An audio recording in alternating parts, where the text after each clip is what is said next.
Yes, welcome along. The box seat for the Schweppes WATC Derby, Group 1 level, Saturday at Ascot for $500,000. Should be a beauty.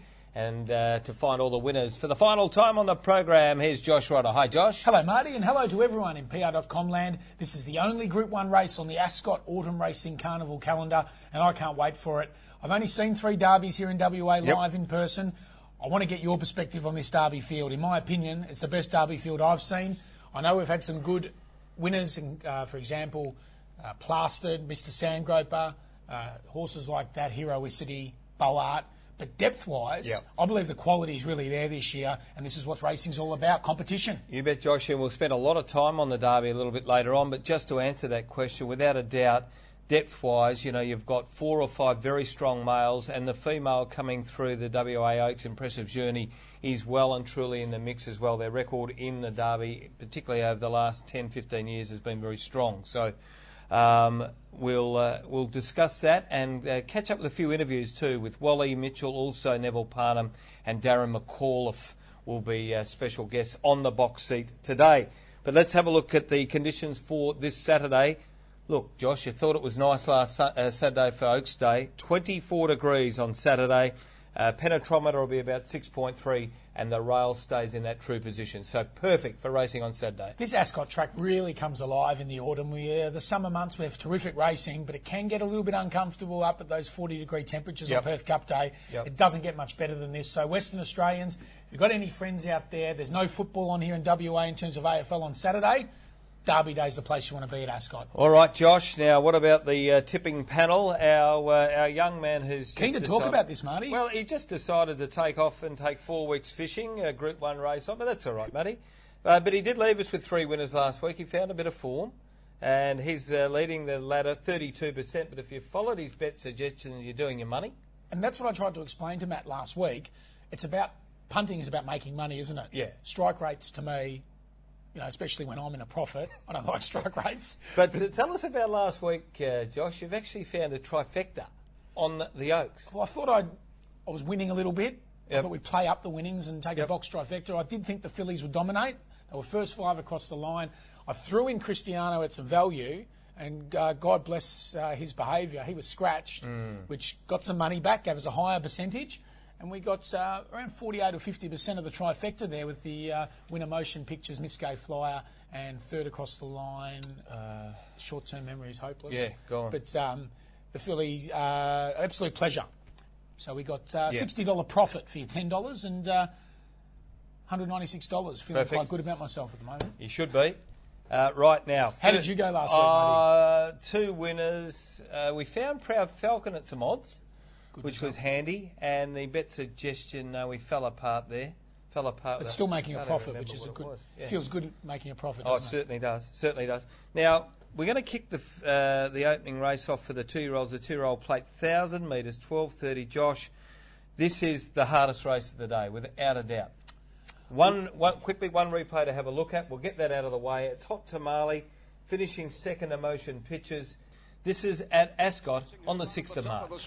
Hot Tamale at the 300, 2.5 Cold Handle. I'm a Boo 2 Military Madness. Motion Pictures beginning to hit top gear down the outside. It's Hot Tamale nursed in front by a length and a half. Here's Motion Pictures though. She's starting to haul her in. She's coming with giant strides. Motion Pictures gets up to Hot Tamale, grabs the lead. This is a very fast daughter of Oratorio, Marty, and like a lot of the Paul Jordan 2-year-olds, they're up and about early, aren't they? They know where to put the feet. They're very slick, very fast. She struggled at the 1200 with Troy Turner trying to get her to rest in the early stages. She never seemed to settle. Didn't finish the race off well. But if you have a look at her last 2,000-metre races, she was very slick beating Dan's mate midweek, 3 starts back. And last time, Motion Pictures, she ran time, 23.11 through that first 400, and to be run down late by the subsequent Karrakatta Plate winner was a good effort. But the outside draw means she will have to do a little bit of work. The last bit of the 1,000 metres might just find her out.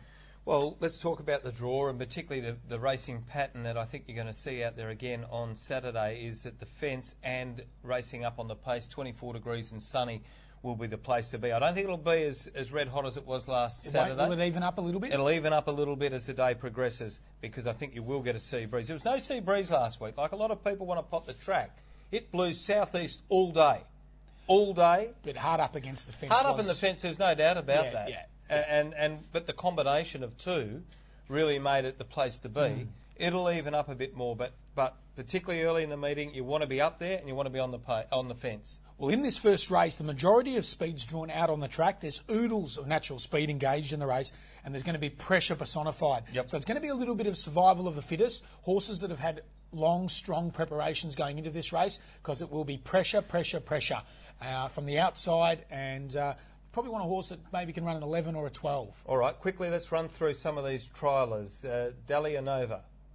Professional, does everything right, has had a really solid preparation, and barrier 12 is a little bit awkward on debut. My old mate Heck McLaren's got one that's been ticking over nicely. Joe's Like ready. the way this horse is going, well bred. This son of More Than Ready out of a Danehill mare, bit of a blue blood there from the Heck McLaren stable. Don't think we've seen the best of it at the trials, and I reckon there's some improvement from this horse. It is my blowout in the race. All right, what about next door for Louis? Lulu Ciani, honest at the trials, has to step up a little bit. Wild West Willie. Big, strong animal that's going to improve over further and with time.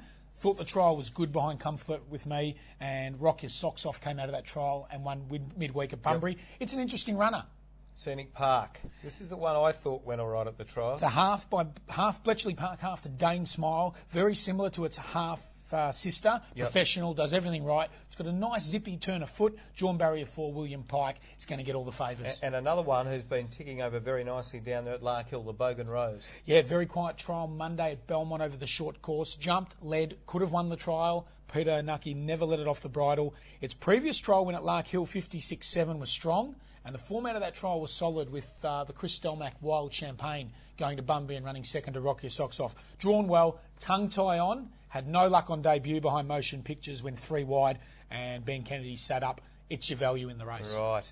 Now, let's put all that together and come up with some numbers here in race 1. Well, I think you'd want to watch the markets, yes. Have a look at them in the mounting yard, or tune into Wes Cameron Racing Radio or Matt Nowland on, or who will be doing it on Sky on Saturday?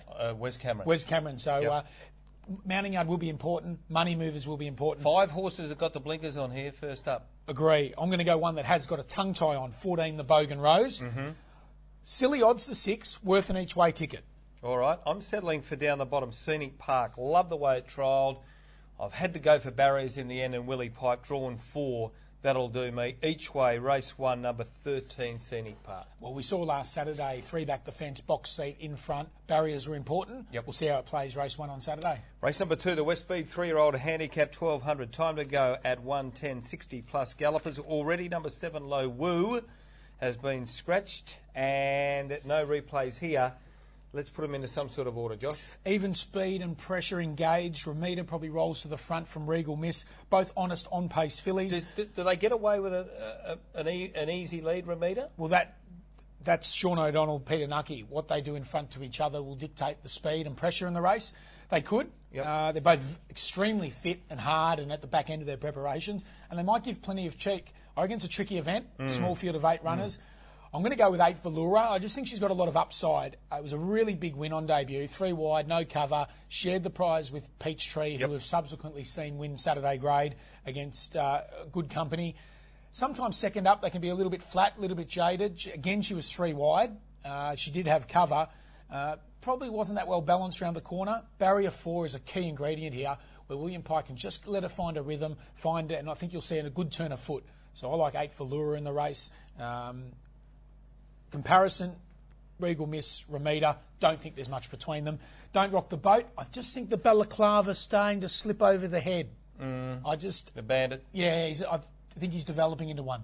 Okay. Got a lot of ability. I liked him in his juvenile years. I thought the other day he would have done better from where he was.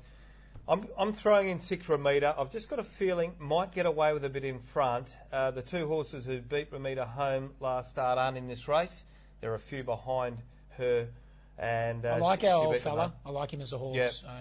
So that's the way I've gone. No confidence again, but race 2, 6 each way. At least you know on the point of the bend you're going to be in front, hard up against the rail. Important to watch race number 1 and see how it pans out.